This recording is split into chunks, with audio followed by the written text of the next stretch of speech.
Seguimos con la siguiente conferencia del profesor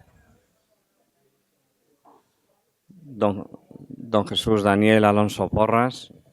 No voy a decir, porque se podría entender mal, que es impresentable. Pero ciertamente aquí en Córdoba no necesita presentación el vicario general de la Diócesis de Córdoba, que además es doctor por la Facultad de Historia de la Iglesia y Bienes Culturales de la Iglesia, o Historia y Bienes Culturales de la Iglesia, de la Universidad Gregoriana, con una tesis doctoral que, pues bueno, tiene su corazón no muy lejos de aquí, porque trata también la relación de un edificio como la Mezquita Catedral con el arte helenístico. Bien, le agradecemos que haya querido contribuir a esta reflexión en medio, soy testigo, ¿no?, de su agenda verdaderamente a prueba de bomba, vamos, de todos los quehaceres que tiene. Así que tiene la palabra don Jesús Daniel para hablarnos sobre política y religión a la luz de Nicea.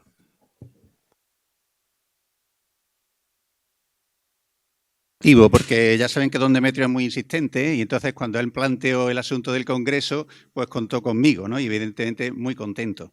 Pero cuando ayer a la 1 de la madrugada terminaba de hacer la presentación, pues no me estaba acordando yo precisamente de lo contento que estaba, ¿no?, sino del sueño que tenía y de lo que me venía al día siguiente.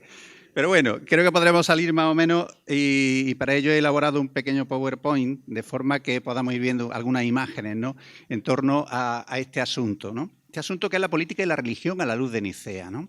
Pero podríamos decir, ¿qué es esa luz?, ¿no? ¿Cuál es esa luz?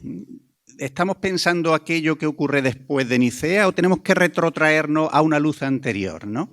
¿Y esa luz cómo es? ¿Es una luz muerta? Nos decía don Patricio antes que el Nicea no es algo del pasado.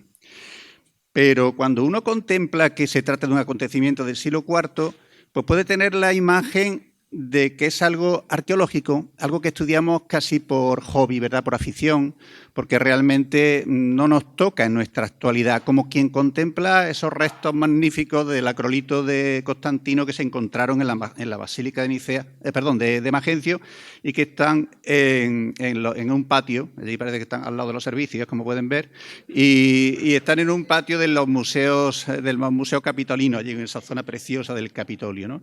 Pero ahora resulta que en ese mismo espacio, en ese mismo conjunto, gracias a la generosidad de una casa de moda italiana y a una empresa española, pues se ha reproducido exactamente igual, con la misma medida. Evidentemente se ha recrecido porque no se conservan todas las piezas, especialmente las metálicas, y en febrero del año pasado pues se inauguró esa gran estatua colosal de Constantino. Es decir, no estamos hablando de algo muerto, algo que pertenece al pasado, ¿no?, algo que podríamos ver desde un punto de vista arqueológico solamente, sino que es algo vivo, tan vivo como, por ejemplo, en el mes de junio, esta revista, Aventura de la Historia, es una revista pues divulgativa, no se vende ahí, con lo cual no vengan a comprarla, pero está correspondiendo al mes de junio de este mismo año, y vemos que se trata efectivamente no de una cosa del pasado. Estamos hablando de algo que sigue interesando.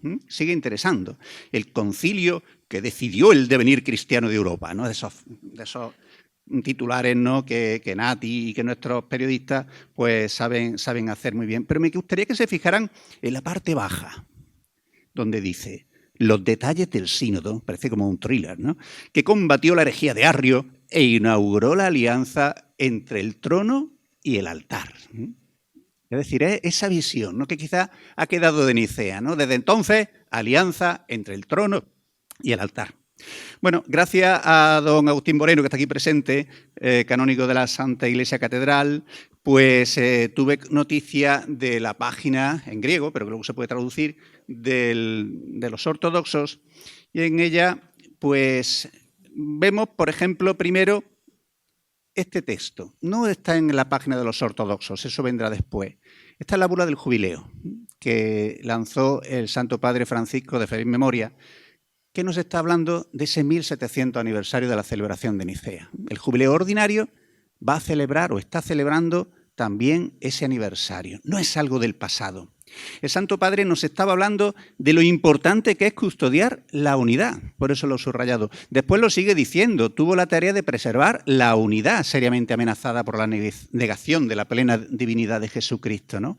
Y se identificaron esos padres, alrededor de 300, dice el Papa, por no entrar ni en el número simbólico ni en las otras posibilidades, se identificaron en un símbolo, el símbolo de la fe, que todavía hoy profesamos. No estamos hablando de algo arqueológico, no estamos hablando de algo del pasado, estamos hablando del presente y del futuro.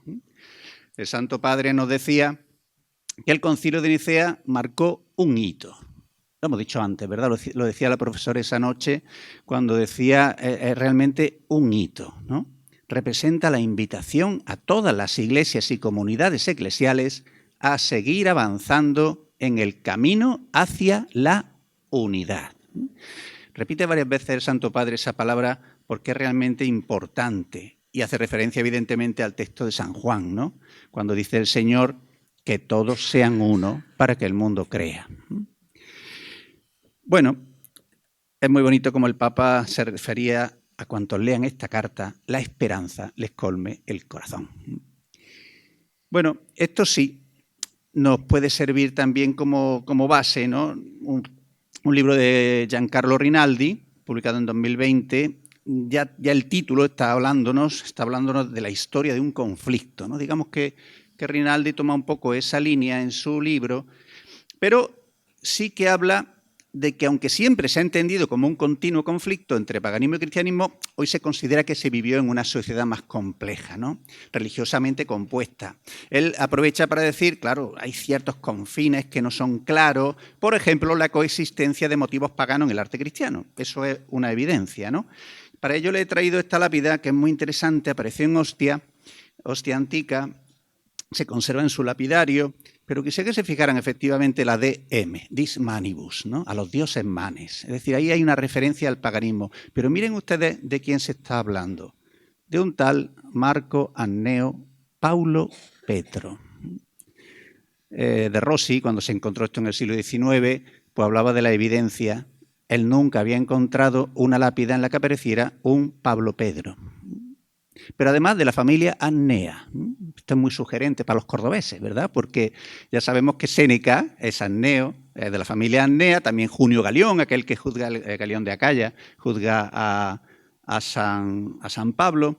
Y vemos como esa sugerencia, ¿no? De que la familia de Séneca pues hubiera recibido el cristianismo y hubiera bautizado a aquel niño, filio carísimo, con el nombre de Pablo y de Pedro. Bueno, se queda la cosa ahí, pero en todo caso, aunque fuera cristiano, tendríamos ese dis manibus que nos habla de una referencia al paganismo.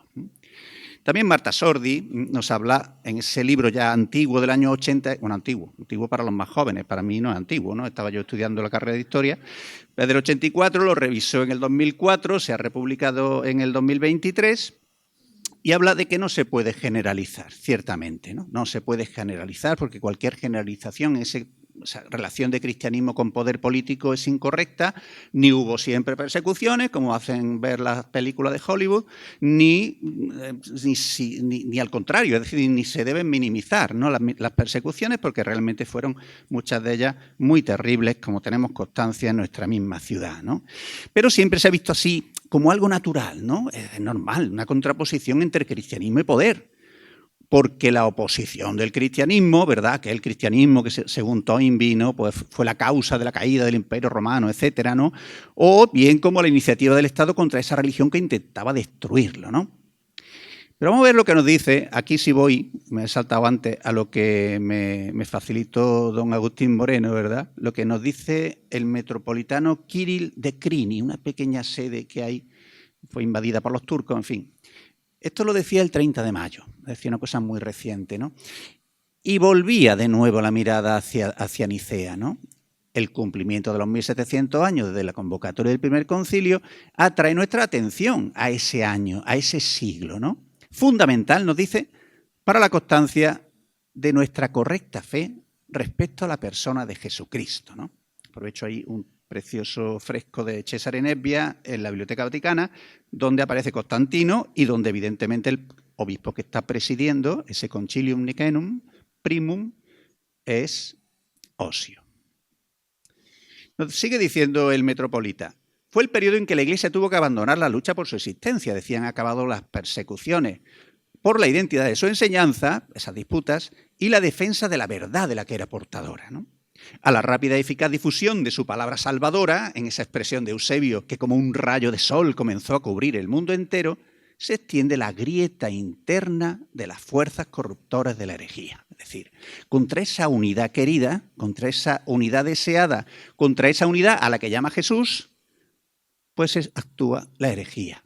Ya sabemos, no se trata de poner a los buenos y a los malos, pero surge, ¿no?, esa ruptura contra la universalidad de la fe ortodoxa. Continúa el metropolita poniendo a Arrio en el centro. Bueno, podríamos decir, después de escuchar a la profesora esa noche, ¿no?, pues que Arrio y Eusebio, ¿no?, que seguramente estaría ahí detrás, ¿no?, va contra la unidad eclesiástica, pero nos dice una cosa muy interesante, también contra la cohesión del imperio. Aquí es donde encontramos ese nexo, ¿verdad? Ese nexo que hará de alguna manera, o pudo hacer de alguna manera, al emperador Constantino ver la necesidad de la convocatoria del concilio, ¿no? Ese concilio ecuménico que salvaguardara la autenticidad de la tradición y el verdadero testimonio de la Iglesia, ¿no? Recoge el metropolita un texto de San Gregorio de Nisa muy curioso, ¿no? Es verdad que San Gregorio de Nisa no vivió, ¿no? Él nace en el año 335, pero describe aquello, ¿no? Toda la ciudad estaba llena de discusiones cristológicas en los callejones, en los mercados, en las plazas, en los cruces de los caminos, ¿no? No paran de discutir, dice el santo, ¿no? Si preguntas cuánto cuesta el pan, te dicen que el padre es superior y el hijo es inferior, ¿no? O sea, se había convertido en una verdadera cuestión popular, ¿no? Como hoy cuando va uno por la calle y lo que escucha es hablar que si el Madrid, que si el Barcelona, que si el Messi, que si el otro, ¿no? Es decir, era de lo que hablaba la gente, ¿no? De lo que hablaba la gente, y eso le llegó al oído a San Gregorio de Nisa, ¿no?, y lo representó también así en sus escritos, ¿no? Están ahí. Bueno, nos dice por fin el metropolita Kirill que el credo del primer concilio dio la respuesta a esa confusión. Es un periodo realmente de confusión. Y ya sabemos que el periodo de confusión continuó después, ¿no? Pero da una respuesta, ¿no? Da un punto firme, ¿no? Nos dijo claramente quién es el Verbo, la segunda persona de la Santísima Trinidad, que se hizo carne y habitó entre nosotros. Es la enseñanza que se convierte en el tesoro de nuestra tradición común de todos los cristianos. Este dato es muy importante porque todos los cristianos ortodoxos, católicos y también los reformados reconocen esa fe en el Dios trinitario, ¿no? ¿Qué encontraron nuestros primeros cristianos, verdad? Nos decía Sant'Angelo en un libro que escribe o publica en la cuarta edición, en el año 24, sobre la religión de los romanos, que la sociedad romana se articulaba sobre la pertenencia a esos grupos definidos. Es decir, hay algo muy social, ¿no? Lo veíamos antes, nos lo decía don Patricio. Hay algo muy social, muy estereotipado. No se trata de dogmas, se trata de hechos, ¿verdad? Y entonces, pues, según yo pertenezca, según las clases del censo, de las tribus, de las comunidades, sea libre, sea esclavo, etcétera, eso influye en mi vivencia de la religión, ¿no? Pero ¿cómo se encuentran los cristianos ante eso? Pues nos vamos a la carta a Diogneto, ese precioso y sugerente texto, ¿verdad? La epístola a Diogneto, cuando nos dice que los cristianos no se distinguen de los demás hombres. Ellos viven en una sociedad. Ni se distinguen por dónde viven, ni por su lengua, ni por sus costumbres. No tienen ciudades propias, ni utilizan un hablar insólito, ni un género de vida distinto. Viven donde les cae en suerte, siguen las costumbres de los habitantes del país, en el vestir y en todo su estilo de vida. Es decir, ellos encuentran una sociedad, pero, sin embargo, continúa el autor de la carta a Diogneto, dan muestra de un tenor de vida admirable, ¿no? Y a juicio de todo, increíble. Es decir, resultaba increíble para los paganos cómo vivían los cristianos. Viven en su propia patria como forasteros. Toda tierra extraña es patria, pero toda patria es tierra extraña. He querido dejar estos dos textos que salen un poco así, ¿no?, del ambiente. Como todos se casan y engendran hijos, pero no se deshacen de los hijos que conciben. Este dato es interesante, ¿verdad? Porque cuando vemos en nuestras sociedades tan modernas y tan paganas, como el aborto se convierte en un derecho, pues estamos viendo ese neopaganismo, ¿verdad? Estamos viendo cómo la vida de los cristianos rompió con ese sistema que era inhumano, ¿no? Y cómo, por desgracia, eso está viniendo ahora otra vez, ¿no? Viven en la tierra, pero su ciudadanía está en el cielo. Está claro que si los cristianos viven en la sociedad de un modo diferente, es verdad, pero atendiéndose a esas normas de la sociedad, pues no debe haber problema. Lo sabemos incluso por la Sagrada Escritura. No se opone al poder constituido. Ya sabemos la referencia de San Pablo en la Carta a los Romanos o en la primera de Pedro. Es verdad que se condenará la pretensión de culto divino de las monarquías helenísticas, pero la frase de Jesús, al César lo que es del César, que reflejan los 3 evangelios sinópticos, nos están marcando qué es el mesianismo cristiano. Mi reino no es de este mundo. Es la gran declaración de Jesús ante Pilato, ¿no? Y los romanos, Pilato entre ellos, tienen conciencia de ello. No, mi reino no es de este mundo. El Estado romano se interesa por la religión, sobre todo en referencia a su influjo político y social. Busca la pax deorum, ¿no? En el cristianismo es cierto que hubo algunas tendencias contrarias al Estado, como pasó con los montanistas, pero ahí estuvieron los apologetas, católicos, y quizás no tan católicos, Meritón, Atenágora, Apolinar, Milcíades, etcétera, ¿no? Que, digamos, ponen las cosas claras. Honor, reverencia al emperador. Eso sí, en cuestiones de religión, no.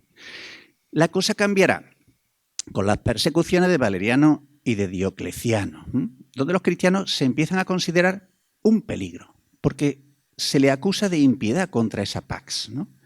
Aquí tenemos la referencia, no podemos no ponerla, como ya la hemos leído anteriormente, pero quisiera poner esta traducción de don Juan José Allán: yo fui también confesor de la fe al comienzo. Es decir, esa referencia del mismo Osio en la única carta que conservamos al emperador Constancio, donde hace profesión de fe, con la edad que ya tenía, ¿no? Ahí tienen el relieve del monumento que hizo don Lorenzo Collaut Valera, que se inauguró en el año 1925 por el nuncio de su santidad Tedeschini, ¿no? La cosa cambia porque la persecución de Valeriano va a cambiar la persecución a los cristianos por la persecución a la Iglesia. Es decir, se golpeará o se pretenderá golpear a la Iglesia como jerarquía. Eso, paradójicamente, va a tener una consecuencia muy importante. Si se le ha atacado como jerarquía, cuando aparezca el edicto de Galieno y luego el de Galerio, se le actuará sobre ella como jerarquía, es decir, como institución. Se le va a dar un nuevo tipo de reconocimiento, ¿no? Les pongo aquí la redacción, o por lo menos una selección del edicto de Galerio del 311. Los cristianos, de todas maneras, no están honrando a los dioses y encima no le pueden rezar al suyo, considerando a la luz de nuestra infinita clemencia, nuestra constante costumbre de conceder el perdón a todos, hemos decidido que había que extender a su caso el beneficio de nuestra indulgencia, de manera que de nuevo puedan ser cristianos y reconstruir sus lugares de reunión, a condición, claro, de que no se entreguen a ningún acto contrario al orden establecido y los cristianos deban rezar a su Dios por nuestra salud. Se cuenta con los cristianos para que intercedan por el emperador. Llega Constantino y vence en Puente Milvio. Ahí tienen una preciosa miniatura de un manuscrito de homilías como ven, del siglo IX. Aparece el puente, aparece Constantino victorioso, aparece Magencio cayéndose al río y aparecen los soldados de Magencio huyendo, ¿no? Bueno, ya ven que por lo menos están viendo fotografías bonitas, ¿no? Y eso es interesante, ¿no? Entre ellas, esta preciosa imagen de Constantino hecha por Bernini, cuando vayan al Vaticano, ¿verdad? Allí en el lado, mirando la basílica, en el lado del braccio de Constantino, que se llama, en el lado de la derecha, donde la luz está utilizada de tal manera que parece verdaderamente la visión, ¿no?, que Constantino está viendo en Puente Milvio, ¿no? Él se va a presentar como liberador de un tirano y salvador del imperio, pero lo va a hacer por inspiración de Dios. Y no acudirá al Capitolio a ofrecer la victoria a Júpiter óptimo máximo. Aquí va a cambiar ya el ceremonial. Aquí se va a desconectar por primera vez ese ejercicio de poder político y la práctica del sacerdocio pagano. Encontré ese precioso casco que apareció en Serbia y que parece que corresponde a uno de los oficiales de Licinio, por lo menos porque está allí por la zona esa, o apareció por la zona de la batalla, ¿no? O donde estaban las tumbas, no recuerdo. Si nos vamos al arco de Constantino, que como saben está allí al ladito del Coliseo, pues la inscripción, aunque ha perdido las letras de bronce, el reciclaje ya saben que se lleva utilizando hace mucho tiempo, no lo hemos inventado nosotros, ¿no? El bronce pues se puede utilizar para hacer lanzas y cosas muy útiles. Pues entonces no se conservan las letras, pero sí que se conservan los surcos, ¿no? No lo vamos a leer entero, pero ahí tiene la transcripción y la traducción donde dice: al emperador César Flavio Constantino Máximo, Pío y bendito Augusto, el Senado, etc., porque él, inspirado por la divinidad y por la grandeza de su mente, era listo, con su ejército ha liberado al estado del tirano, es decir, el que libera del tirano y lo hace inspirado por la divinidad. En ese ritual que él va a tomar, girará en el Capitolio, una vez que ha entrado por la Vía Flaminia, ya sabemos que el Ponte Milvio está al final de la Vía Flaminia, pues concluye con la celebración del Adventus, se dirige al pueblo en los rostres, ahí tienen la representación en el mismo arco, y luego a la curia, pero no va a ver a Júpiter. Ese nuevo ceremonial que continuarán los siguientes sucesores, es decir, los siguientes emperadores cristianos, que mantiene toda esa tradición del triunfo, del encuentro con el Senado, con el pueblo, la pública leticia, no va a incluir la acción de gracias a Júpiter. Hay un cambio radical, hay una aceptación nueva, y una aceptación nueva de la visión cristiana. Aparecerá después en San Ambrosio, como veremos, y luego en el Imperio, ¿no? Algo parecido nos dice el panegírico del año 313, ¿no? Se preguntarán quién es este señor. Pues Constantino, que con la inteligencia artificial se han dedicado a coger las estatuas, ¿no? Y a ponerle la cara que podrían tener. Bueno, pues aquí les presento a Constantino en persona, señor de ahora, ¿verdad? Normal y corriente, ¿no? Ojos grandes, aunque seguramente no los tendría porque la estatua le ponía los ojos más grandes en esa época, pero bueno, es curioso, no la pueden encontrar, ¿no? Aparece uno, no sé, Calígula y aparece la cara que tenía, ¿no? Bueno, el caso es que en este panegírico del 313, el autor pagano da ese sentido divino. Él es pagano, curiosamente, ¿no? Pero lo curioso es que recoge que los arúspices y los colaboradores de Constantino habían desaconsejado la batalla. Ya sabemos los arúspices, ahora veremos que él los prohíbe. Por lo tanto, dice el autor, Constantino tiene una relación secreta con la mente divina. El Deus ille mundi creator et dominus. Es realmente algo muy curioso porque se refiere a esa potestad suprema que ya no es Júpiter, ¿no? Aunque el autor parece que es de matriz estoico-platónica, se refiere a las creencias tradicionales como dioses menores. Es una cosa muy curiosa porque los cristianos no es que dijeran que los dioses no existieran, sino que es que eran demonios. Eran demonios. Y era un problema cuando tenían que sacar, por ejemplo, columnas o capiteles o restos arqueológicos para utilizarlos de espolia en los edificios cristianos, porque pensaban que al remover los restos de los templos podían liberar demonios que estaban allí escondidos, ¿no? Los dioses menores. Los demás panegíricos habían hecho lo contrario, los dioses, ¿verdad? Aquí no. Esa mente divina, esa suprema potestad es la que ha inspirado a Constantino, ¿no? Estamos arrebatando al paganismo la cualidad de religión de Estado, ¿no? Voy a parar aquí para hacerle una visita turística, por si no la conocen. Si van ustedes a Roma, no se pierdan la Basílica de los Santos Cuatro Coronados. La basílica preciosa, está allí justo encima del Coliseo, cerca de San Clemente, que también lo pueden visitar, es muy bonito, sobre todo los escabi. Y allí apareció esa preciosa capilla de San Silvestro, que en el siglo XIII se decoró. Bueno, como ven, el ábside es posterior, pero en el siglo XIII se decora con la historia de la leyenda de Constantino, de la donación, ¿no? Según la cual, pues Constantino estaba leproso. Estaba leproso el hombre y estaba allí muy triste, como ven, pero tiene un sueño en el que ve dos caras. ¿A quién ve? A Pedro y a Pablo.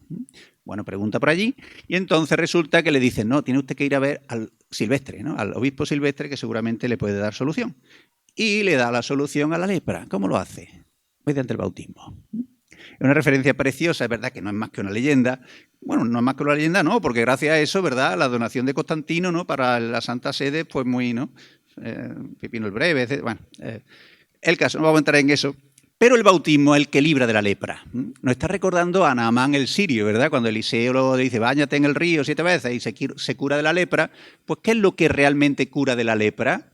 El bautismo. Es decir, la lepra del pecado la limpia el bautismo. Ahí tenemos a... Estas pinturas bizantinas son preciosas, ¿no? Vemos cómo Silvestre está bautizándolo allí casi como si fuera un niñito. ¿Y cuál es la consecuencia? Pues evidentemente que Constantino le entrega el poder a Silvestre, ¿no? En el siglo XV pues ya se demostró que no era más que una leyenda, pero me parecía muy sugerente, ¿no?, esa historia de Constantino. Volvamos a la historia, no a la leyenda, ¿no? Y leemos un fragmento del Edicto de Milán. Yo, Constantino Augusto, yo también, Licinio Augusto, no olvidemos que todavía están ellos relativamente amigos, ¿no?, reunidos felizmente en Milán para tratar de todos los problemas que afectan a la seguridad y el bienestar público. Es decir, los emperadores se están interesando por el bienestar público, que en definitiva es de lo que se trata, no lo que tiene que hacer un emperador. Ya veremos que después, bueno, lo vemos luego. Hemos creído nuestro deber tratar el respeto de la divinidad, a fin de conceder atención tanto a los cristianos como a todos los demás. Aquí tenemos ya un trato de favor, ¿no? No estamos hablando de los cristianos, los de Mitra, los de no sé cuánto, no. Los cristianos, como a todos los demás, facultad de seguir libremente la religión que cada cual quiera. De tal modo que toda clase de divinidad, lo que pueda haber, ¿verdad?, en el cielo, que habite la morada celeste, nos sea propicia a nosotros y a todos los que están bajo nuestra autoridad. Estamos viendo el interés, ¿no?, de Constantino de Licinio de que recen por él, como había hecho antes, ¿no?, Galerio, ¿no? Así pues, continúa diciendo, hemos otorgado a los cristianos plena y libre facultad de practicar su religión, y al mismo a los otros ciudadanos, es decir, los demás también, ¿no? Además, por lo que se refiere a los cristianos, hemos decidido que les sean devueltos los locales en donde antes solían reunirse. Ya sabemos que los edictos de Diocleciano, pues aparte de la destrucción de los libros, aparte de otras cosas, se mandó destruir los Domus Ecclesiae, ¿verdad?, que pudieran existir hasta la fecha, ¿no? Realmente el cardenal Scola, que fue arzobispo de la diócesis ambrosiana, en el aniversario, pues pronunció aquella frase, ¿no?, representa el acta de nacimiento de la libertad religiosa y del Estado laico. Esa palabra realmente, ¿no?, hoy día, que nos parece como muy de la actualidad, ¿no?, seguramente rechinará en la mente de aquellas que puedan entender todo este periodo como esa alianza trono y altar. Ahí tienen a Constantino y a Osio, también en uno de los relieves de bronce del monumento de Córdoba. El caso es que esa idea de alianza con Dios condiciona desde ese momento el comportamiento de Constantino, ¿no? Pero no es algo nuevo, ¿no?, porque nace de esa misma relación que querían tener con los dioses Aureliano y Diocleciano. Es decir, no es diferente, ¿no? Quieren el Dios más fuerte, quieren el Dios que les proteja.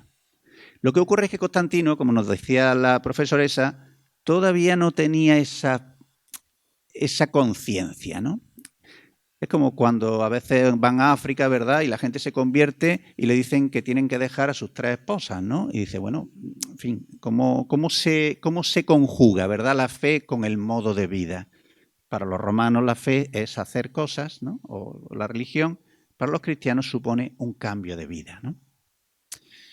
Aquí se considera no solo lícito o tolerado, sino que se une hasta los mayores y plenos derechos con referencia a las demás religiones, incluso a la religión tradicional. Es verdad que el Estado se define como religioso y considera su relación con Dios como una cuestión política fundamental, pero también se declara confesional, todas las religiones, porque se considera incompetente para definir la naturaleza teológica, ¿no? Nosotros, el Estado no es quien, ¿no? No es quien para decidir qué Dios hay, qué Dios no hay, ¿no? Al menos de momento, ¿no? Milán, es decir, el Edicto de Milán, en principio va a ser como una fase previa. Está Licinio, que era pagano. Está Licinio.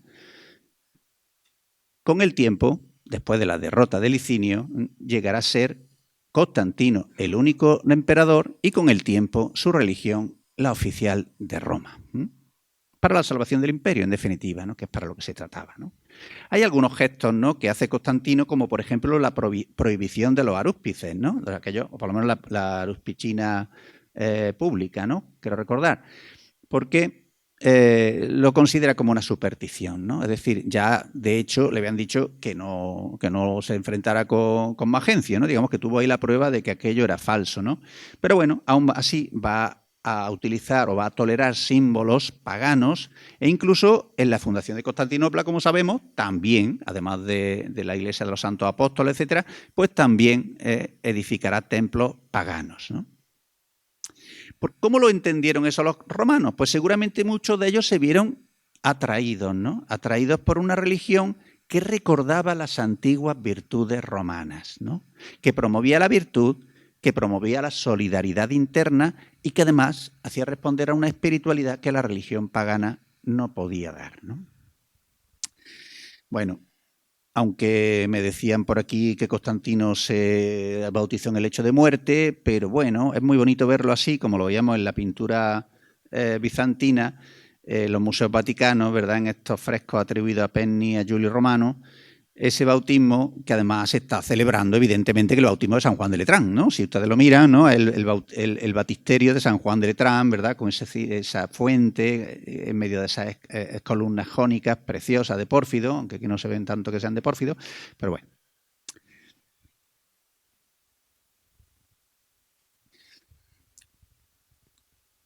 No le resulta difícil, porque incluso los escritores cristianos, ¿verdad?, habían ido arrimando las cual a sardina, ¿verdad? Como por ejemplo cuando Tertuliano decía aquello de César es más nuestro que vuestro, ¿no? Porque ha sido establecido con el poder de nuestro Dios, es decir, solamente hay un Dios, por lo tanto es Él, ¿no? La palabra de Jesús ante Pilato, ¿no? Se podría decir que el imperio cristiano, ya puesto en práctica por Constantino, estaba como en potencia de la afirmación de Tertuliano, ¿no? El problema se aclarará, como hemos visto con los mártires, que aquí aparecen en esa piedra de San Pedro de Córdoba, donde aparecen Corpus Mártir de Cristo, Fausto Genaro Marcial, Zoilo Ciclo, y no sabemos si alguno más, ¿no? Bueno, vamos a pasar esta. Y vamos a Eusebio de Cesarea, del que tanto se ha hablado, ¿verdad? Que testimonia en su vida de Constantino que el emperador comunicó por escrito a todos los obispos de las iglesias locales su decreto de que reconstruyeran los edificios de culto. Recordamos que el edicto de Milán establecía que se les devolviera aquellos espacios de culto, ¿no? Pero no solamente que se reconstruyan y siempre de una forma más excelente, ¿no? Lo vemos en las fundaciones constantinianas, ¿no?, que aparecen en Belén o en Roma, sino que además se edificaran otros nuevos allí donde la necesidad lo requiriera, ¿no?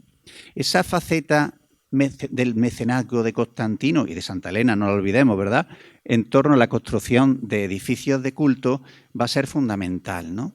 Porque la permisión, ¿no?, el edicto de Milán, la conversión de Constantino, etcétera, va a promover los bautismos en masa, ¿no? Pero Constantino, como emperador, tomará esa iniciativa para convocar Nicea, ¿no? Se afirmó, por lo tanto, el principio por el cual el emperador podía intervenir legítimamente en las disputas internas de la Iglesia, ¿no?, y recurrir incluso a instrumentos de represión criminal para castigar a los disidentes, ¿no? El estatuto del cristianismo en el imperio va a cambiar irreversiblemente y el equilibrio entre poderes políticos y religiosos se realinea de una forma nueva. Del Concilio de Nicea ya sabemos que se conserva, se ha dicho ya varias veces, el credo, los cánones, no las actas, que ni siquiera se saben si fueron escritas. Pasa como el primer concilio ecuménico, que ya utiliza Eusebio de Cesarea. Y eso sí, hay una franja de sombra, ¿no? Como decía Principalli hace poco en ese cuadro histórico teológico generale de Nicea, ¿no?, los Studia Patavina, que se celebró el año pasado, ¿verdad?, ese encuentro, ese congreso, ¿no? Hay siempre una franja de sombra, ¿no? Como siempre que intentamos reconstruir la historia antigua, ¿no? Hay incertidumbre en torno a su desarrollo, en torno a los antecedentes, en torno a las consecuencias. No sabemos ni siquiera cuál fue el primer orador ni la circunstancia del debate más allá de los indicios. Eso sí, parece que lo presidió de facto Osio de Córdoba. Pero lo que está claro es que Constantino aquí no busca una cuestión política, más allá de lo que hemos visto antes, de esa protección de Dios, ¿no? Es, por lo tanto, para él importante la unidad del culto, más que la igualdad de las creencias teológicas, ¿no? Es decir, no es tanto esa cuestión del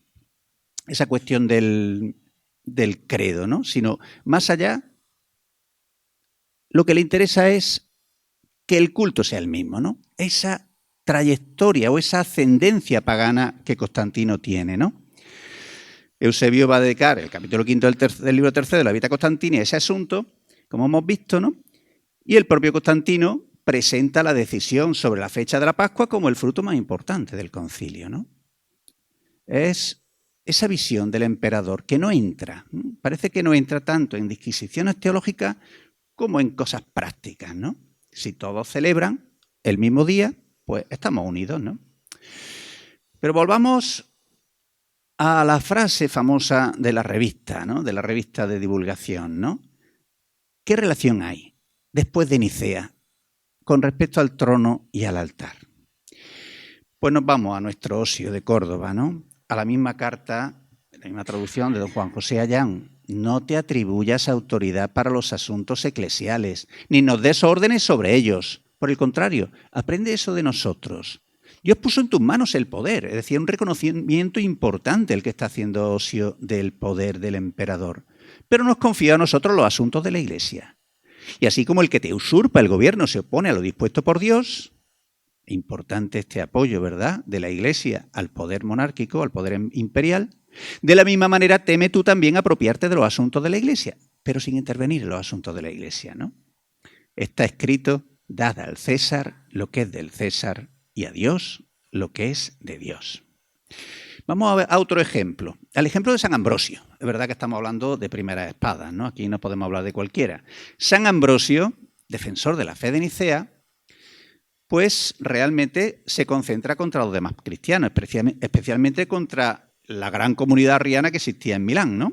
Prohibiéndole incluso utilizar las iglesias construidas por emperadores arrianos. Pero fíjense, afirmaba una iglesia capaz de prescindir del poder imperial y de oponerse a cualquier tentativa de injerencia externa.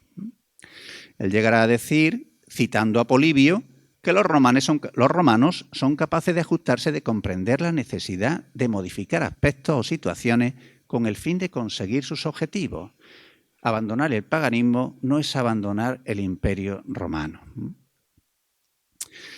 Y luego hay algunos casos así con respecto a San Ambrosio, como el que cuenta Casiodoro, que después de que el emperador Teodosio provocó la gran matanza de Tesalónica, cuando viene a Milán, San Ambrosio le prohíbe acceder a la iglesia. Manda a su capitán general, pero el arzobispo se mantiene firme. Ahí tienen esos cuadros preciosos procedentes de Sevilla, del Palacio del Arzobispo, por cierto, pero ahora están en el Museo del Prado, se los llevaron los franceses y al final. Teodosio intenta otra vez presentarse a la puerta del templo. ¿Y qué hace el santo? Que haga penitencia pública. El emperador lo acepta y entonces San Ambrosio le permitió el acceso a la iglesia. Es decir, esa relación trono-altar ni es sumisión, ni es simplemente una cuestión, ámbitos diferentes, aunque pueda haber un buen entendimiento, ¿no? Incluso llegará San Ambrosio a decirle a Teodosio que quiso entrar en el presbiterio, lo echó fuera, como en Oriente ya sabemos, estaba el Metatorium, donde asistía a misa el emperador, justo en el presbiterio, pero San Ambrosio le dice, la púrpura te ha convertido en emperador, pero no en presbítero, así que a la calle. Bueno, a la calle no, lo dejó allí con el resto del pueblo, ¿no? Lo dejó con el resto del pueblo, ¿no? Bueno, otro asunto que podríamos tener en cuenta con esto es que los primeros 8 concilios ecuménicos son todos orientales, convocados por el emperador, en este caso ya el bizantino, sobre problemas teológicos, y los papas acuden representados por legados.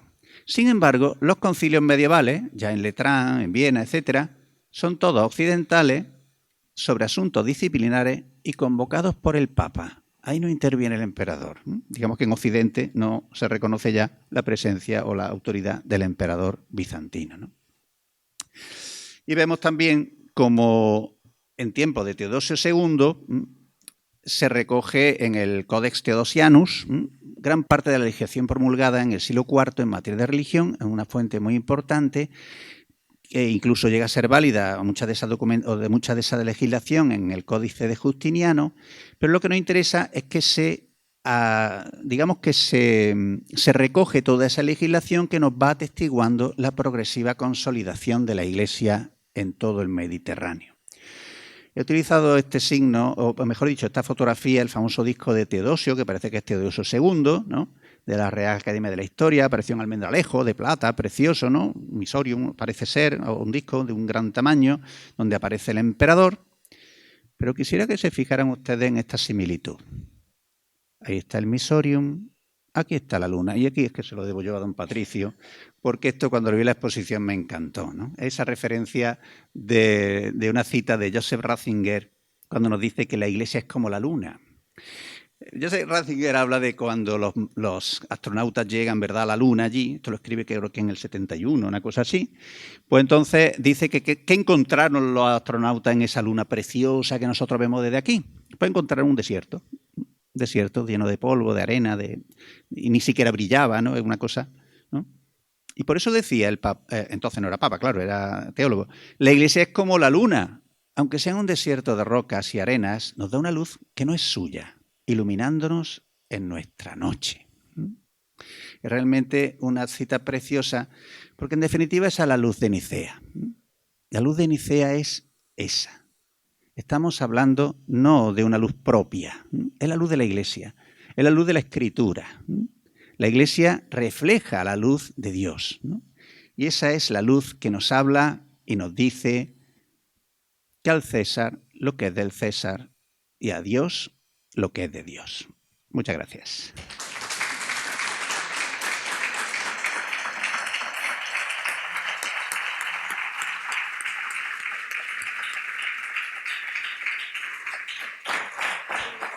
Bueno, muchas gracias al profesor y vicario general Jesús Daniel Alonso Porras. Además le agradecemos que haya, atención, abreviado su presentación para poder ajustarnos al horario, sobre el que ya vamos con un cierto retraso, pero precisamente por eso vamos a dejar espacio para alguna consideración, alguna pregunta. Solo quiero advertir que si hacen preguntas vamos a comer más tarde. Yo no digo nada, ¿no?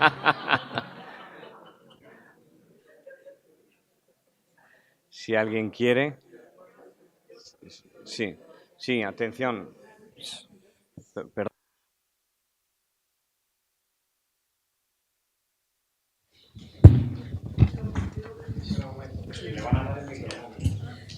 Yo creo que tengo voz para eso.